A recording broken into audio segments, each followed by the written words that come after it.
Parmar business শুরু করে দেওয়ার জন্য সুদীপা পরমাকে নিয়ে লাবণ্য সেনগুপ্তর কোম্পানিতে গেলে সেখানে দুই বোন মুখোমুখি হয় তাদের ঠাম্মি দীপা ও উর্মির সঙ্গে।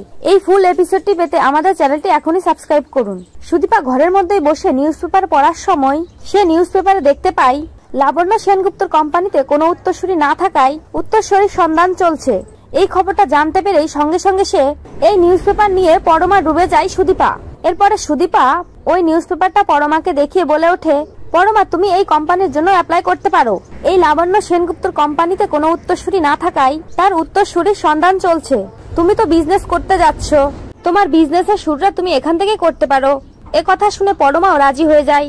এরপর দেখা যায় পরদিন সকালে সুদীপা ঘরের মধ্যে আদিত্যর সঙ্গে কথা বলতে গেলে আদিত্য সুদীপার কথার উত্তর না দিয়ে চৌধুরী বাড়ি থেকে বেরিয়ে যায়। তখন সুদীপা সেখানে দাঁড়িয়ে মনে মনে বলতে থাকে, মিস্টার চৌধুরী আমার উপরে কোনো বিষয় নিয়ে রাগ করে আছে, আমাকে বিষয়টা জানতেই হবে।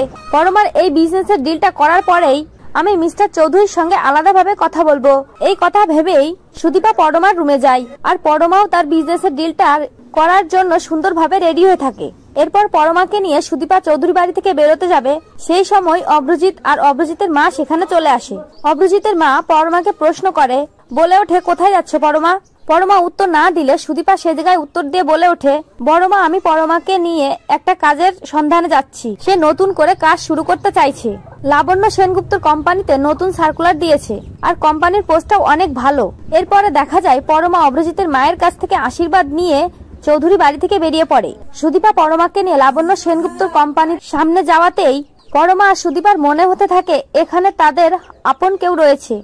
এরপর দেখা যায় সুদীপা আর পরমা সেই কোম্পানিতে ঢোকার পরপরই সেখানে দেখানো হয় উর্মিকে। উর্মি সুদীপাকে দূর থেকে দেখে চমকে ওঠে আর সঙ্গে সঙ্গে বলে ওঠে এত পুরো দিদিয়ার মতো দেখতে। আর নিজে থেকে পরমা আর সুদীপাকে দিদিয়ার রুমে নিয়ে যায়। সেখানে সুদীপা দীপাকে দেখে চমকে ওঠে আর দীপা সুদীপাকে দেখে চমকে ওঠে। তো বন্ধুরা, এমনটাই যদি পরবর্তী পর্বে হয় তাহলে আপনাদের দেখতে ঠিক কেমন লাগবে কমেন্ট করে জানান।